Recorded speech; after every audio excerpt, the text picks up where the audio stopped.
The little engines were busy clearing their railway of leaves and broken branches. Peter, Sam and Rusty often worked together. One day, Rusty helped Peter, Sam to a water tower.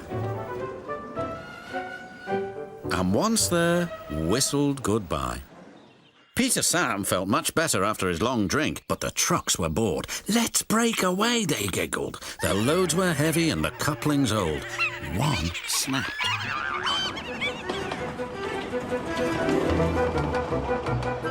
"Faster, faster!" shouted the trucks. A sign read, "Slow, steep bends and ravine ahead," but the silly trucks never saw it. Then it was too late.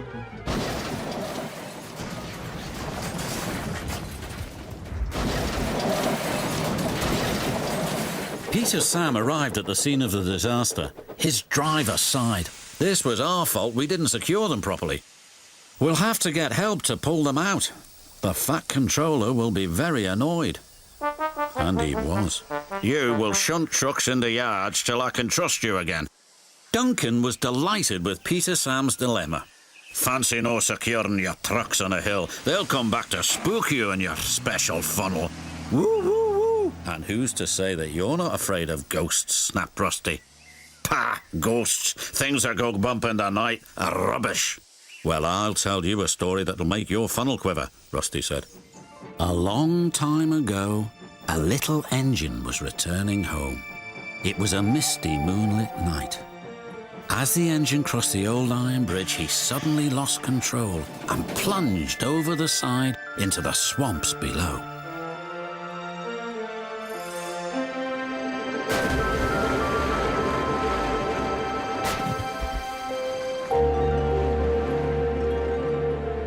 He was never found again. But many a workman will tell you that when the moon is full, they have seen the little engine trying to get home, but he never reaches the other side. "So what do you think of that, Duncan?" "Pah, nonsense," replied Duncan, and he puffed away. Never mind him, Peter, Sam. He'd be frightened if he really saw a ghost. This gave Peter, Sam's driver an idea. Let's play a trick on Duncan. The next day, he spoke to Duncan's driver and fireman, who agreed. "We'll do it tonight," they said. Duncan had to take coal trucks to the slate mines and then bring slate trucks back. Duncan's driver decided as part of the plan to cross the old iron bridge. "Haunted bridge, pah," snorted Duncan. "It's as tame as a pet rabbit." But all the same, he kept thinking about Rusty's story. When dusk fell, he was keen to leave. "If we don't go now, Skarloey will take my favourite place in the sheds." "We can't go back until we've collected all the trucks," his driver replied. He could see their plan was working because Duncan was nervous. When night fell, they set off. The moon was full and the mists were rising around the old iron bridge. Duncan whistled, and the sound echoed everywhere.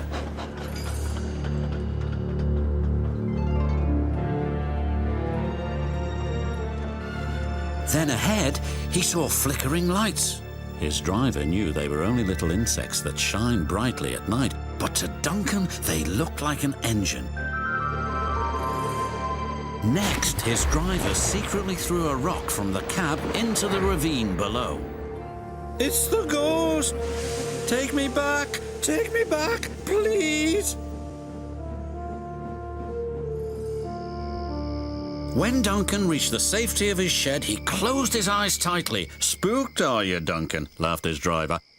"No," wailed Duncan, "I'm asleep," and refused to open his eyes. He did, though, when he thought his driver wasn't looking, just to make sure that he was still there.